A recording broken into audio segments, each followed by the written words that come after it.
Hi, my name is Abhishek Rai and I work for BMC Cloud LifeCycle Management product.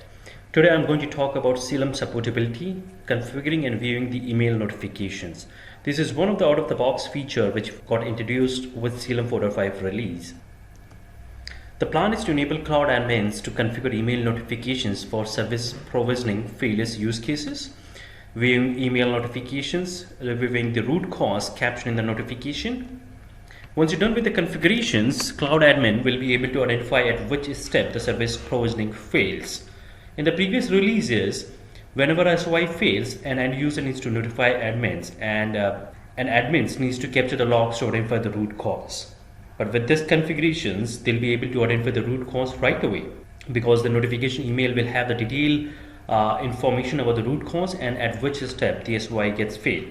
They will also be able to use the hyperlink in the email notification which will point them to the troubleshooting section. In the demo, we will configure email notifications for Cloud Admin and we will also be reviewing the notification which we receive once the SOI fails. Let's switch to the Cloud Admin console. I'm on the Cloud Admin console with the username Rai. Let's click on the workspace, configuration, and then switch to the notification tab which got introduced in CLM 4.5 release. There are two sections of this tab, SMTP server configuration and admin notification.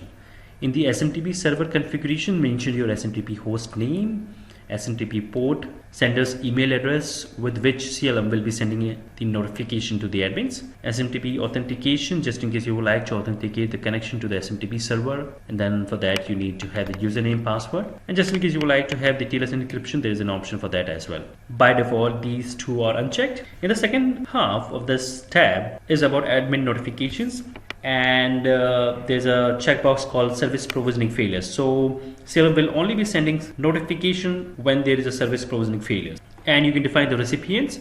We generally recommend to have the cloud admins as a recipient because once they receive the notification, they can review the root cause and they can act based on the root cause mentioned in the notification. Once that is done, you can switch to the end user console and submit a request so that I can show you the notification details. So I'll be submitting a request. There's a 2, so demo admin. Okay, I've configured this requestable offering so that it gets failed, and the purpose is to show you the notification. And review the details and click next. Submit a request.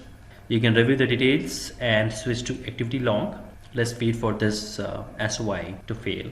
Okay, so this got failed and I will be receiving a notification for that. Okay, here's the email notification and here's the request ID, then provisioning of service, and this is the service name. It's in a suspended mode. So with this release, we are not directly failing a SOI request just in case it gets failed. There are two states. One is suspended and then second is failure. And as soon as a SOI gets failed, we keep that SOI in a suspended mode and send the notification to admin so that they can review the root cause, and if possible, they can fix the problem and then retry provisioning. In the summary section, you have the detailed information about your services. So it has got service instance name, offering, requestable offering, service request ID, blueprint name with which the service offering got configured, then the user with which you have submitted a request, tenant, the start timing, and the root cause.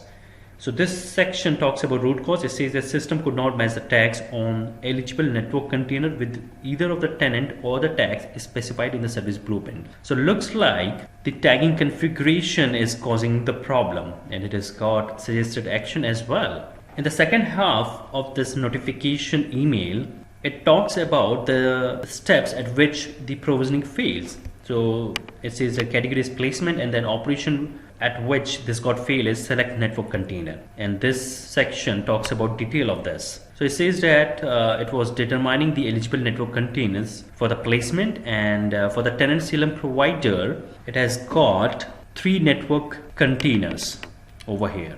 Now as I have got service governor policy configured, my service governor policy will try to identify a single network container on which this service is going to host. So for that, I have got tagging configured in the service governor policies, and it says that, and it's trying to match the tags based on the configuration. So on the eligible network containers, I've got NC as a tag group, and then these are the tags basically. And okay, and then tenant was Salem provider. Blueprint has got app tier underscore database tier underscore environment, and it has got a null value over here, and that's the reason it's not able to match the tag group tag available on the qualified network container, and that's the only reason it's failing the SOI request. And cause, again, the cause and action is mentioned over here as well.